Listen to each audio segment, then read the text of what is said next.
One of the experiences that is scary by itself without VR is alien isolation, but then when you put on the Oculus, it takes it to another level. How easy is it for developers to add VR to the experiences they are working on for PC?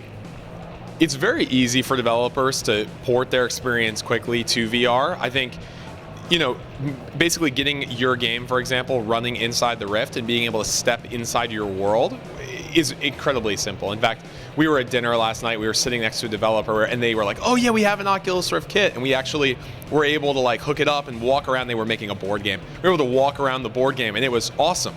Now, all of that said, the magic of VR is when you build a made-for-VR experience. And even if you port a game, like getting it running in the Rift and, for example, like walking around that board game, that's relatively easy because we make the SDK design to be relatively frictionless. When you are trying to take a game and port it and make the design work and make it comfortable and make it immersive and make it fun, it is a much harder challenge. And that's really why at the end of the day, we do recommend that developers start from scratch and design a game for VR from the ground up. Ultimately, that's where the magic happens.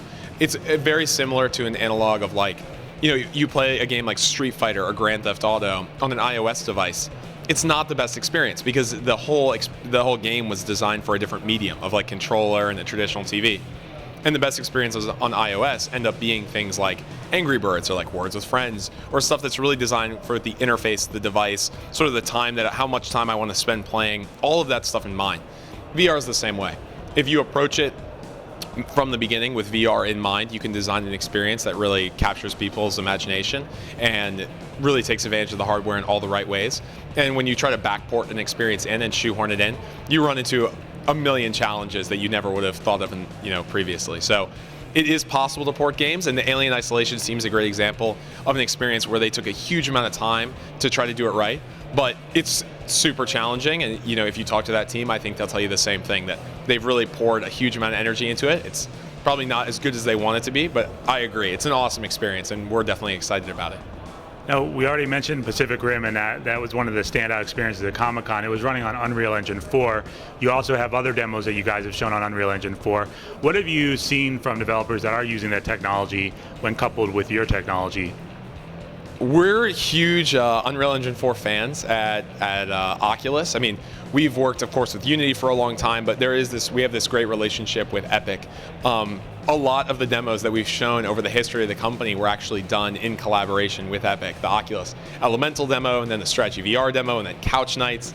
And Unreal Engine 4 is just this incredibly awesome piece of technology. It looks great. It's easy to use. We're seeing, tens and thousands of developers sign up for Unreal. So it's awesome to be working on it with a company like Epic. Epic's also very, very well known for the games that they create. And I think when you have an engine company like that also making games with the technology, you get the best of both worlds. And so, yeah, we're seeing awesome stuff come out of the collaboration.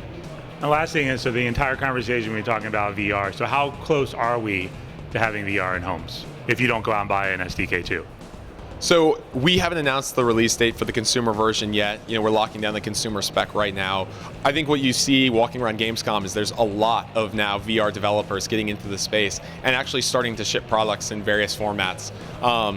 I think we're still, committed to delivering the absolute best VR headset, VR platform, and just overall VR experience.